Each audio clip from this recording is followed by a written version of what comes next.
Money doesn't grow on trees, does it? Well, today we're going to talk about how wealth is actually created. There are three phases of wealth. One is the DIY, do it yourself. Number two is the trade phase. And then number three is the money phase. Why are we talking about this? Why is this so important? Well, so many people are talking about wealth and how to get rich, how to make money. You need to first understand what wealth is and how it's created, and then you'll understand, oh, this is where I need to be in order to become wealthy, and why it's good. Number one, what is wealth? Wealth is very, very basically goods and services that make your life better. Anything that makes your life better. So maybe having more free time for you is better. Or maybe having more time to work on your business is better for you. Or maybe having more time with your family. That's better for you.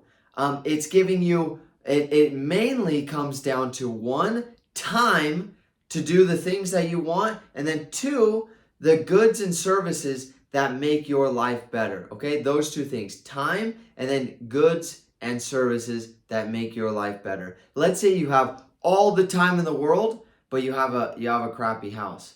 Well, then you're not going to have as good of a life as the person that has tons of time and has an amazing house and has an amazing car and has an amazing plane and all of these other things that make their life better. Okay? With that said, what wealth is, now let's talk about the three phases of wealth. The first phase is the DIY, do it yourself. Now, a lot of people have this mentality. This isn't just, oh yeah, Stone Age time. That's when we were in stage one. No, there are a lot of people. I would say the majority of people in the world, to a certain extent, are in the DIY phase. Not too many people are there completely. Let's talk about why. What is that? Let's say Addison, myself.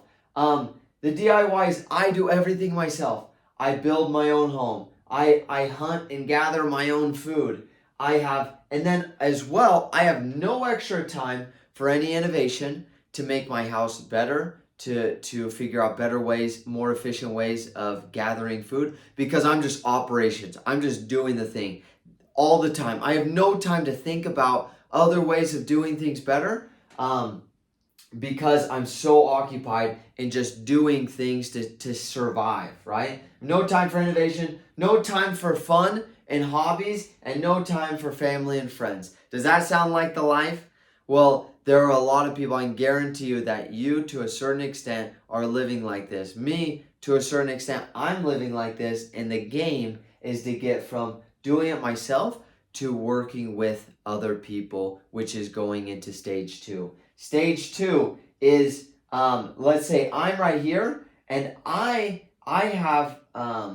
start to work with other people. Let's say that I'm really good at building homes, and so I specialize in building homes. And I say, hey, Steve, I can build you a home if you want to provide me with food. Rachel, Steve says, I can give you food if you give me some fun activities that I can go to, some cool things on the side. You give me a football and you give me all these cool things, I'll provide you food. Well, this is the trade phase. They're just trading. We're trading. I'll trade you one house for 1 year supply of food. Or I'll trade you 1 year supply of food for 5 years of fun. Or however, you're just trading, but you're trading what you have for what someone else has. And this starts to become a very complex society, and you start to have more time on your hands for innovation, fun and hobbies, and family and friends. You start to have more and more. The last stage is money. You realize that it's kind of hard to say, I'll trade you half of a house for half a year's supply of food. You know, it becomes kind of hard to do that with just the things that you own. So you have to come up with the money. The best money system in the history of the world has been gold and silver. Why gold and silver? Because it holds its value. It itself has no real value. You might be able to make a watch out of it. That would be intrinsic value. But just keeping silver and gold, there's no intrinsic value inside of gold and silver. So why is it the best money system? Because it's not duplicatable. There are a lot of reasons, but that's the number one reason, is you can't duplicate the amount of gold in the world. It's impossible. You can't duplicate the amount of silver in the world. It's mathematically impossible. And because you can't duplicate it, then it keeps its value. Let's say that we have 1,000 ounces of gold in the community, and everyone's trading their gold, and let's say bread is theoretically 1 ounce of gold, okay?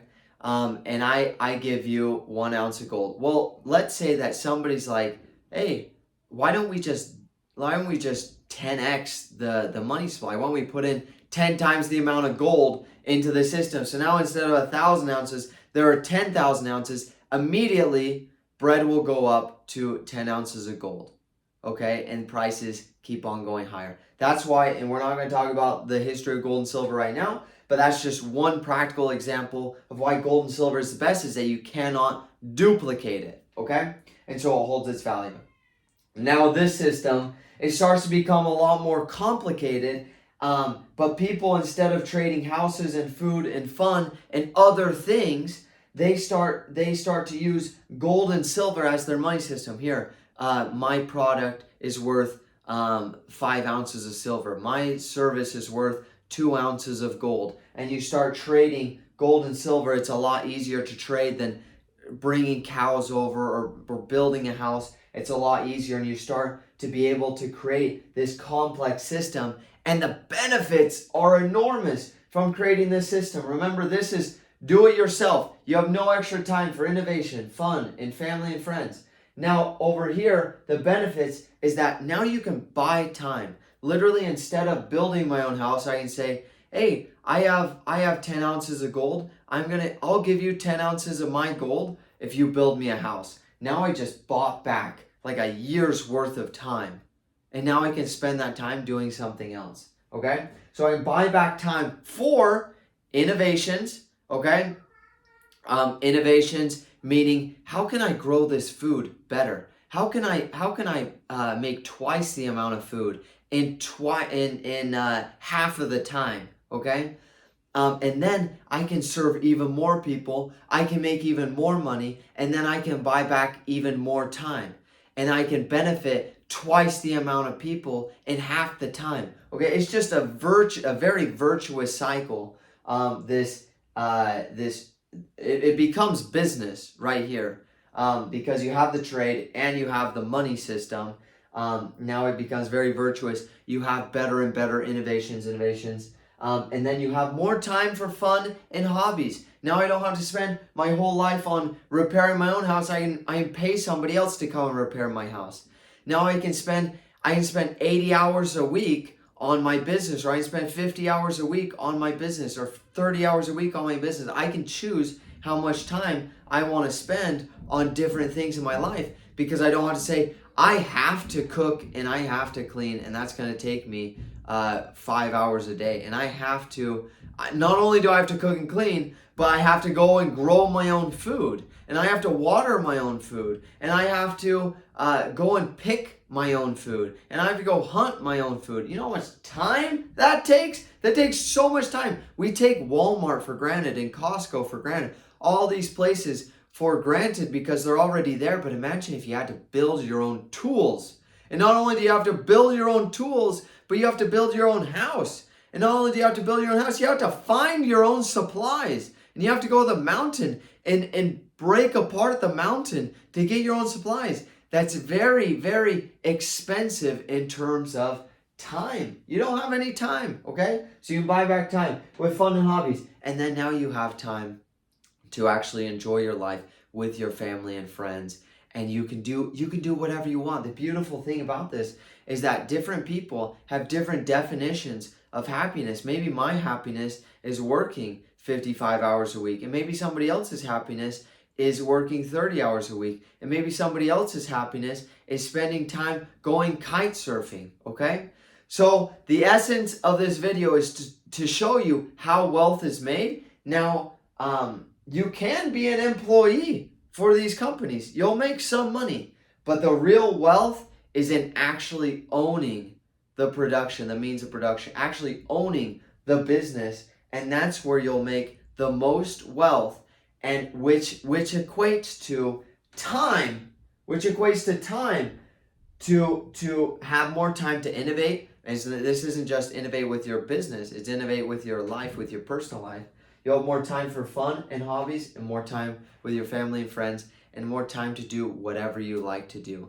That's the video for today. If you got value out of it, please leave a like. I hope that you go ahead and you implement this strategy in your own life.